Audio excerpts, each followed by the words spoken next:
देशातील वैद्यकीय प्रवेशासाठी अत्यंत महत्त्वाच्या असलेल्या नीट परीक्षेमधील पेपर फुटी आणि सीबीएसई परीक्षेतील अभूतपूर्व गोंधळामुळे देशभरातील विद्यार्थ्यांमध्ये तीव्र संतापाची लाट उसळली आहे। या गंभीर प्रकरणाची नैतिक जबाबदारी स्वीकारून केंद्रीय शिक्षण मंत्री धर्मेंद्र प्रधान यांनी आपल्या पदाचा तातडीने राजीनामा द्यावा या मागणीसाठी सोशल मीडियावर धुमाकूळ घालणारी कॉकरोच जनता पार्टी आज रस्त्यावर उतरते आहे। नवी दिल्लीतील ऐतिहासिक जंतर मंतर मैदानावर देशव्यापी शांततापूर्ण आंदोलन केले जाणार आहे आणि गेल्या काही दिवसांपासून सोशल मीडियावर चर्चेचा विषय ठरलेले कॉकरोच जनता पार्टीचे संस्थापक अभिजित दिपके हे भारतात परतलेले आहेत।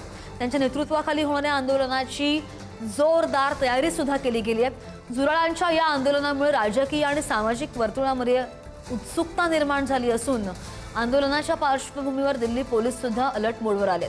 दरम्यान दिल्ली पोलीस आणि निमलष्करी दलांच्या जवानांसह सुमारे 1000 सुरक्षा कर्मचाऱ्यांचा बंदोबस्त सुद्धा तैनात आहे। विमानतळापासून नवी दिल्लीकडे जाणाऱ्या मार्गावर कडक पोलीस बंदोबस्त तैनात केला गेलाय। कॉकरोच जनता पार्टीने अद्यापपर्यंत दिल्ली पोलिसांकडे आंदोलनाची परवानगी मागितली नाही आणि मग त्यामुळे परवानगी न मागता आंदोलन करण्याचा प्रयत्न करणाऱ्यांना ताब्यात घेतलं जाणार आहे। आणि या संदर्भात आपण आणखी अपडेट्स घेत आमचे प्रतिनिधी शिवाजी काळे आपल्या सोबत आहेत। शिवाजी, जस्ट काही वेळापूर्वीच आपण बोललो, आता सद्यस्थिती काय आहे आंदोलन स्थळाची? आंदोलक जमायला सुरुवात झालेली आहे का आणि जे अभिजित दिपके आहेत ते कधीपर्यंत पोहोचतात? सध्या 8 वाजेपर्यंत अभिजित दिपके या ठिकाणी पोहोचणार असल्याची माहिती मिळते। मोठ्या प्रमाणात देशभरातील माध्यम या ठिकाणी पोहोचलेली आहेत। याच गेटमधून आंतरराष्ट्रीय जी लोक असतात ते याच गेटमधून समोरच्या बाहेर येत असतात आणि इथूनच अभिजित दिपके जो आहे तो बाहेर येईल असं सांगितलं जात आहे।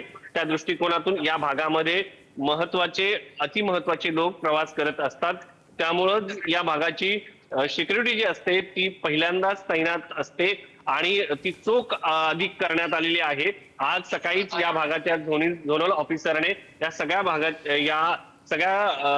परिस्थितीचा आढावा घेतलेला आहे, या सिक्युरिटीचा आढावा घेतलेला आहे, सुरक्षा व्यवस्था कशा पद्धतीने तैनात करण्यात आलेली आहे याचा आढावा घेण्यात आलेला आहे। सध्या जर आपण पाहिलं तर बाहेर मोठ्या प्रमाणात जे आहे पोलीस तैनात करण्यात आले आणि इथून तिथपर्यंत पूर्णपणे बॅरिकेडिंग करण्यात आलेलं आहे। जिकडनं अभिजित दिपके येणार आहे त्या भागापासून अशा पद्धतीचं बॅरिकेडिंग जे आहे ते पूर्णपणे करण्यात आलेलं आहे आणि बॅरिकेडिंग मधूनच तो बाहेर पडेल। या ठिकाणी पोलीस बंदोबस्त जो आहे तो तैनात करण्यात आलेला आहे। आपण जर इकडच्या बाजूला जर पाहिलं तर मोठ्या प्रमाणात पोलीस बंदोबस्त जो आहे तो तैनात करण्यात आलेला आहे आणि बाहेर देखील तो जेव्हा बाहेर येईल त्या ठिकाणी देखील अशा पद्धतीने मोठ्या प्रमाणात पोलीस फाटा तैनात करण्यात आलेला आहे। मात्र एक महत्वाची बाब आहे ती म्हणजे सगळ्यात महत्वाचं हे आहे की या ठिकाणी जे आहे पोलीस आहेत मात्र लोक जे आहेत ते जमा झाल्याचे फारसे पाहायला मिळत नाहीये। लोकांनी या सगळ्या संदर्भामध्ये प्रतिक्रिया देताना पाहायला मिळतात, मात्र लोक जे या ठिकाणी जमा होण्याची शक्यता व्यक्त केली जात होती ते या ठिकाणी जमा झालेलं नाही। एअरपोर्टवरती त्यांच्या पक्षाच्या वतीनं काही लोक येतील आणि त्यांना या ठिकाणी घेऊन जातील असं सांगण्यात आलं होतं। त्यामुळं आज जे आंदोलन होतंय त्या आंदोलनाच्या पार्श्वभूमीवरती अगोदरच अभिजित दिपके यांच्याकडनं सांगण्यात आलं होतं की एअरपोर्टवरती कोणी येऊ नये, मात्र माध्यमांची गर्दी या ठिकाणी पाहायला मिळते, लोकांची गर्दी एअरपोर्टवरती पाहायला मिळत नाही। लोक जे आहेत ते या ठिकाणी पोहोचण्याचं आपल्याला पाहायला मिळत नाही। मात्र पोलीस बंदोबस्त जो आहे तो चोखपणे या ठिकाणी तैनात करण्यात आलेला आहे। लोकांच्या मनामध्ये उत्सुकता आहे, सोशल मीडियाचं आंदोलन ग्राउंडवरती येतं का हे पाहणं महत्वाचं असणार आहे। आज त्यांना आंदोलनाची परवानगी मिळते का हे देखील पाहणं महत्वाचं असणार आहे। त्यामुळं आज दिल्लीमध्ये जे काय घडतंय याकडे देशाच्या नजरा असतील। सोशल मीडियावरती सुरू झालेलं आंदोलन जमिनीवर कितपत उतरतंय हे देखील पाहणं महत्वाचं आहे। अगदीच अभिजित दिपकेंची भूमिका, त्यानंतर सरकारची भूमिका आणि एकूणच हे आंदोलन सगळ्याकडे लक्ष असेल।